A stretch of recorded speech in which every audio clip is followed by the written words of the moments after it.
Hey guys, welcome back to our channel. ഇന്ന് നമ്മൾ കാണാൻ പോകുന്നത് ഒരു 100% നാച്ചുറൽ ലിപ് ബാം എങ്ങനെ വീട്ടിലുണ്ടാക്കുക എന്നുള്ളതാണ്. നമുക്ക് ധൈര്യമായിട്ട് യാതൊരുവിധ മടിയും കൂടാണ്ട് കൊച്ചു കുഞ്ഞുങ്ങൾക്ക് വരെ യൂസ് ചെയ്യാൻ പറ്റുന്ന യാതൊരുവിധ മായവും ഇല്ലാത്ത ഒരു ലിപ് ബാമാണ്.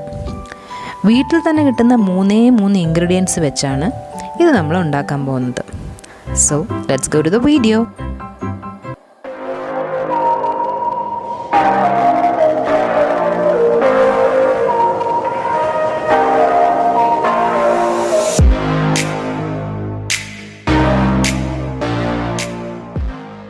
ഈ ലിപ് ബാം ഉണ്ടാക്കാൻ നമുക്ക് ഫസ്റ്റ് വേണ്ട ഇൻഗ്രീഡിയൻറ്റ് ബീട്രൂട്ട് ആണ്. സോ നമുക്കിതൊന്ന് നന്നായിട്ട് കഴുകി പീൽ ചെയ്തെടുക്കണം.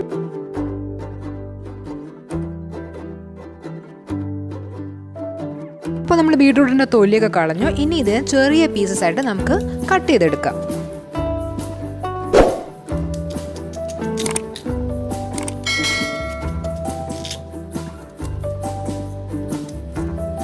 ഇനി ഈ കുഞ്ഞു കഷ്ണങ്ങൾ നമുക്ക് മിക്സിയുടെ ചെറിയ ജാറിലിട്ട് നന്നായിട്ടൊന്ന് അരച്ചെടുക്കണം.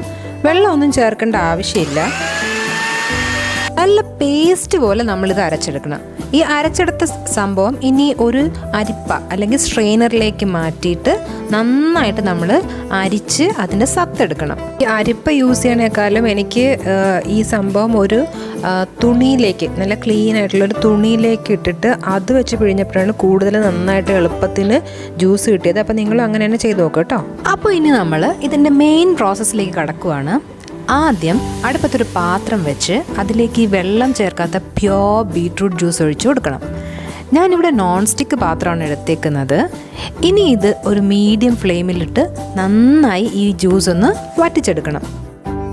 ഞാൻ ആദ്യമൊക്കെ ഈ ലിപ് ബാം ഉണ്ടാക്കുമ്പോൾ ഈ ജ്യൂസ് വറ്റിക്കാണ്ട് ഡയറക്റ്റായിട്ടാണ് ബാക്കി ഇൻഗ്രീഡിയൻസ് ഇതിലേക്ക് ആഡ് ചെയ്ത് യൂസ് ആക്കിയിരുന്നത്.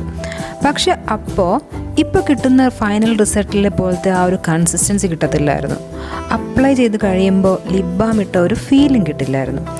ഇങ്ങനെ വറ്റിച്ചെടുക്കാൻ തുടങ്ങിയപ്പോഴാണ് ആ ഒരു ഫുൾ സാറ്റിസ്ഫാക്ഷൻ കിട്ടി തുടങ്ങിയത്. ഈ ലിപ് ബാമിൽ നമ്മൾ ആഡ് ചെയ്യുന്ന ബീട്രൂട്ട് കൊണ്ടുള്ള ഗുണം എന്താണെന്ന് വെച്ചാൽ ഇതിൽ വിറ്റാമിൻ സി കണ്ടൻറ് ഉണ്ട്. ഈ വിറ്റാമിൻ സി ഉള്ളതുകൊണ്ട് സ്കിന്നിലെ ഹൈപ്പർ പിഗ്മെൻറ്റേഷൻ കുറയ്ക്കാം. നമ്മുടെ ചുണ്ടിന് നാച്ചുറൽ കളർ കിട്ടും. പിന്നെ കുറച്ചുകൂടെ ഒരു പിങ്കിഷ് കളറും കിട്ടും ഈ ബീട്രൂട്ടിൻ്റെ ആ ഒരു ടിൻറ്റിങ് നേച്ചർ കാരണം. ഇപ്പോൾ ഇത് നന്നായി വറ്റി വന്നിട്ടുണ്ട്. ഇത്രയും കുറുകിയാൽ മതി. ഇനി സൈഡിലേക്ക് വഴിച്ച് നടുക്കോട്ടാക്കിയിട്ട് ഈ ഫ്ലെയിം അങ്ങ് ഓഫ് ചെയ്യാം. ഇനി ഇതിലേക്ക് രണ്ടാമത്തെ ഇൻഗ്രീഡിയൻ്റ് ആയ പശുവിൻ നെയ്യാണ് നമുക്ക് ചേർക്കേണ്ടത്. വീട്ടിലുണ്ടാക്കിയ പശുവിൻ നെയ്യാണെങ്കിൽ അത് അത്രയും നല്ലത്. ഇപ്പോൾ എൻ്റെ വീട്ടിലുണ്ടാക്കിയ പശുവിൻ നെയ്യൊക്കെ തീർന്നു പോയി. അപ്പോൾ ഇത് ഞാൻ പുറത്തുനിന്ന് മേടിച്ച സംഭവമാണ്. ഇത് നമുക്ക് ഇതിലേക്ക് ആഡ് ചെയ്ത് കൊടുക്കാം. ഈ ഒരു നമ്മൾ ഫ്ലെയിം ഓഫ് ചെയ്തെങ്കിലും അതിലൊരു ചെറിയ ചൂട് നിൽപ്പുണ്ട്. അപ്പോൾ ആ ഒരു ചൂടിൽ ഈ നെയ്യ് അങ്ങ് എന്താ പറയുക അലിഞ്ഞ് വന്നോ. ഇതിപ്പോൾ ശ്രദ്ധിച്ചാൽ മനസ്സിലാവും ആ ബീട്രൂട്ട് മിക്സും നെയ്യും രണ്ടായിട്ടാണ് കാണുന്നത്. സോ ഇത് രണ്ടും കൂടി ഒരു സ്പൂൺ ഉപയോഗിച്ചിട്ട് നന്നായിട്ട് ഇളക്കി യോജിപ്പിക്കണം.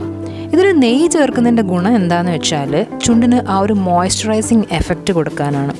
ആ ലിപ്സിലെ ഡ്രൈനെസ്സും റഫ്നെസ്സും ഒക്കെ മാറ്റാൻ വേണ്ടിയിട്ടാണ്. ആക്ച്വലി പണ്ട് ചെറുതായിരുന്ന സമയത്തൊക്കെ തണുപ്പ് സമയത്ത് എസ്പെഷ്യലി നമ്മൾ ചുണ്ടൊക്കെ പൊട്ടുമ്പോൾ ഉമ്മച്ചി എന്താ ചെയ്യുന്നതെന്ന് വെച്ചാൽ ഉമ്മച്ചി ഈ പശു നെയ്യാണ് ചുണ്ടിലെടുത്ത് തേച്ച് തരുന്നത്. റഫ്നെസ്, ആ ഡ്രൈനെസ് അല്ലെങ്കിൽ ആ ഡ്രൈനെസ് കൊണ്ടുണ്ടാകുന്ന ആ പൊട്ടിലൊക്കെ കംപ്ലീറ്റ് മാറുമായിരുന്നു.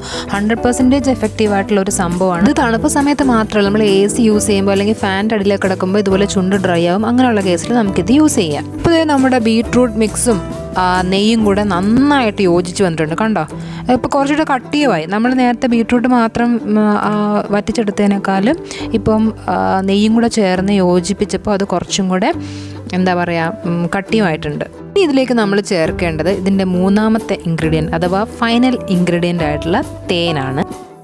തേനിൻ്റെ ഇതിലെ മെയിൻ യൂസ് അതിൻ്റെ ആ ഒരു ഹീലിംഗ് പ്രോപ്പർട്ടിയാണ്. നമ്മളെ ചുണ്ട് പൊട്ടി നീറുന്ന ആ ഒരു ഇതൊക്കെ ഇല്ല, ചുണ്ടൊക്കെ പൊട്ടി നീറുന്നത് മുറിവ് ഉണങ്ങാൻ വേണ്ടി സഹായിക്കും. പിന്നെ ലിപ്പിൻ്റെ സ്കിൻ നറിഷ് ചെയ്യാനും സോഫ്റ്റൻ ചെയ്യാനും സഹായിക്കും. ഇതിലേക്ക് വേണമെങ്കിൽ നമുക്ക് വാസ്ലിൻ ആഡ് ചെയ്യാം. അതെന്ന് വെച്ചാൽ ഈ നെയ്യിനും ഹണിക്കൊക്കെ പകരം വേണമെങ്കിൽ ആഡ് ചെയ്യാം. പക്ഷെ ഞാൻ പറഞ്ഞില്ലേ, കൊച്ചു കുഞ്ഞുങ്ങൾക്ക് വരെ യൂസ് ചെയ്യുമ്പോൾ നമ്മൾ കുറച്ച് നാച്ചുറൽ ആയിട്ടുള്ള സാധനങ്ങൾ യൂസ് ചെയ്യാമെന്ന് വിചാരിച്ചിട്ടാണ് ഞാൻ ഈ ബീട്രൂട്ടും തേനും നെയ്യും തന്നെ പ്രിഫർ ചെയ്യുന്നത്. അതാണ് കുറച്ചുകൂടെ എനിക്ക് നല്ലതായിട്ട് തോന്നിയിട്ടുള്ളത്. സോ ഇനി ചെയ്യേണ്ടത് എന്താണെന്ന് വെച്ചാൽ ഇതൊരു ചെറിയ ഇതുപോലത്തെ ഒരു ഡപ്പയിലോട്ടാക്കിയിട്ട് അത് നമുക്ക് ഫ്രിഡ്ജിൽ വെക്കാം. ഫ്രിഡ്ജിൽ വെച്ച് കഴിയുമ്പോൾ കുറച്ചുകൂടി ഹാർഡാവും. അപ്പോൾ നമുക്ക് പിന്നീട് യൂസ് ചെയ്യാൻ കുറച്ചും കൂടി എളുപ്പമായിട്ട് വരും. കുറച്ചുകൂടി ഹാർഡാവും. ആ ഒരു നോർമൽ ലിപ് ബാമിൻ്റെയൊക്കെ ആ ഒരു കൺസിസ്റ്റൻസിയിലെത്തും. അപ്പോൾ പിന്നെ നമുക്കത് യൂസ് ചെയ്യാൻ, നമുക്ക് വിരലെടുത്തിട്ട് യൂസ് ചെയ്യാൻ, അപ്ലൈ ചെയ്യാനൊക്കെ കുറച്ചും കൂടെ ഈസി ആയിരിക്കും. നമ്മൾ ആദ്യം ഒന്ന് ഹാർഡാവാൻ ഫ്രിഡ്ജ് വെച്ചാൽ മതി. അതിനുശേഷം നമുക്ക് നമ്മൾ ടേബിളിൽ വെച്ചേക്കാം, അല്ലെങ്കിൽ നമ്മൾ ബാഗിൽ എപ്പോഴും പുറത്തുകൊണ്ടുള്ള ബാഗിലിട്ടേക്കാം. ഇങ്ങനെ നമ്മൾ നാച്ചുറലായിട്ട് ഉണ്ടാക്കുന്ന ലിപ് ബാം മക്കൾക്ക് നമുക്ക് യാതൊരുവിധ മടിയും കൂടാതെ എത്ര നേരം വേണോ യൂസ് ചെയ്യാൻ വേണ്ടി കൊടുക്കാം. യാതൊരുവിധ കെമിക്കൽസും ഇല്ലാത്തത് കൊണ്ട് തന്നെ ഈ ലിപ് ബാം ഇട്ടിട്ട് നമ്മുടെ ഉള്ളിലേക്ക് പോയി കഴിഞ്ഞാലും ഒരു പ്രശ്നവുമില്ല, കല്ലിയുമല്ല. സോ നിങ്ങൾക്ക് ഈ വീഡിയോ ഇഷ്ടപ്പെട്ടിട്ടുണ്ടെങ്കിൽ വീഡിയോ ലൈക്ക് ചെയ്യുക, ഷെയർ ചെയ്യുക, കമൻറ്റ് ചെയ്യുക, ചാനൽ സബ്സ്ക്രൈബ് ചെയ്യുക. Thank you.